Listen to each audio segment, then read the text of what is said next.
চিন্তা বাড়াচ্ছে ডেবরার কাঁসাই নদী। ডেবরার দুটি এলাকায় নদীর বাঁধে ফাটল খতিয়ে দেখলেন বিডিও। সেচ দপ্তরের সঙ্গে কথাও বলবেন বলে জানিয়েছেন তিনি। সবে মাত্র বর্ষা শুরু, ইতিমধ্যেই কয়েকবার বন্যা পরিস্থিতি দেখা দিয়েছে কাঁসাই নদীতে। তবে দীর্ঘ কয়েক বছর ধরে ডেবরার কাঁসাই নদীর বাঁধে যে সমস্ত জায়গায় ধস ছিল তার কিছু অংশ ইতিমধ্যেই মেরামত করেছে সেচ দপ্তর।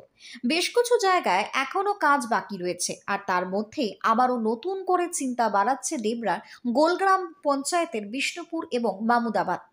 এর কারণ সে এলাকায় কাঁসাই নদীর বাঁধকে ধীরে ধীরে গ্রাস করছে নদী এবং বড় ফাটল দেখা দিয়েছে ওই দুটি এলাকায়, কিন্তু জঙ্গল থাকায় তা পরিষ্কারভাবে লক্ষ্য পড়বে না অনেকেরই চোখে। তবে যে কোনো সময় কিন্তু নদীর জল বাড়লে বিপদ ধেয়ে আসতে পারে এই নদীর মাধ্যমে। আর খবর পাওয়ার পরই গতকাল সেই এলাকা পরিদর্শন করেন ডেবরা ব্লকের বিডিও, গ্রাম পঞ্চায়েতের উপপ্রধান সহ অন্যান্যরা। ৮ নম্বর গোলগ্রাম গ্রাম পঞ্চায়েতের উপপ্রধান কৌশিক গাঙ্গুলি জানান, আমাদের এই দুটি এলাকায় নদীর বাঁধে ফাটল দেখা দিয়েছে। আমরা দপ্তরে জানিয়েছি দ্রুত কাজ হবে, কারণ এই এলাকায় বাঁধ ভাঙলে বহু মানুষ ক্ষয়ক্ষতির সম্মুখীন হবেন।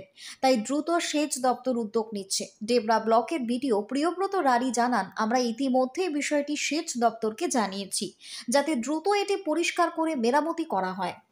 Bureau report, news Bangabarta. এখন প্রচুর জল বাড়ছে। এখন নদীর বাঁধের দুপাশে প্রচুর জঙ্গল, এবার কোথায় কখন ধস নিয়ে নিচ্ছে বোঝা যাচ্ছে না। আমি প্রশাসনের কাছে অনুরোধ করব যাতে এই ব্যাপারটা লক্ষ্যপাত করে এবং মেরামতির কাজ চেষ্টা করে, তাহলে আমরা প্রচুর আতঙ্কে রয়েছি।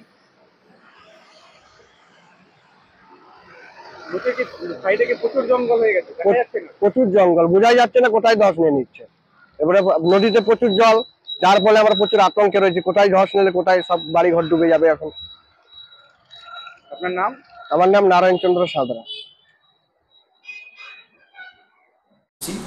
যদি ওই দুটো জায়গায় ভেঙে যায় তাহলে সারা গোলগাঁও সারাউন্ডিং গ্রাম পঞ্চায়েত, 23টা বুথ, 39টা মৌজা সমস্ত জলের তলায় চলে যেত এবং মকরামপুরের চেয়েও বড় ভয়াবহ অবস্থা হয়ে যেত। আমরা খুশি যে আমাদের আবেদনে সাড়া দিয়েছেন ব্লক প্রশাসন, জেলা প্রশাসন, ইরিগেশন দপ্তর, সমস্ত আমাদের আবেদনে সাড়া দিয়েছেন, সাধারণ মানুষের কথা ভেবেছেন এবং তৎপরতার সাথে কাজটা হয়েছে। এটা আমরা খুশি এবং ধন্যবাদ জানাচ্ছি। নমস্কার। হ্যাঁ, এটা ঘটনা যে কালকে আমরা এখান থেকে ব্লক প্রশাসনের পক্ষ থেকে গিয়েছিলাম এবং দেখলাম যে ওখানে যেটা হয়েছে মামুদাবাদ এবং বিষ্ণুপুরে বাঁধের বড় বড় গর্ত তৈরি হয়ে গেছে।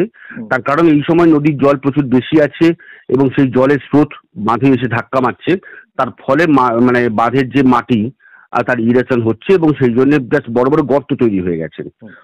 ব্যাপারটা বিপজ্জনক।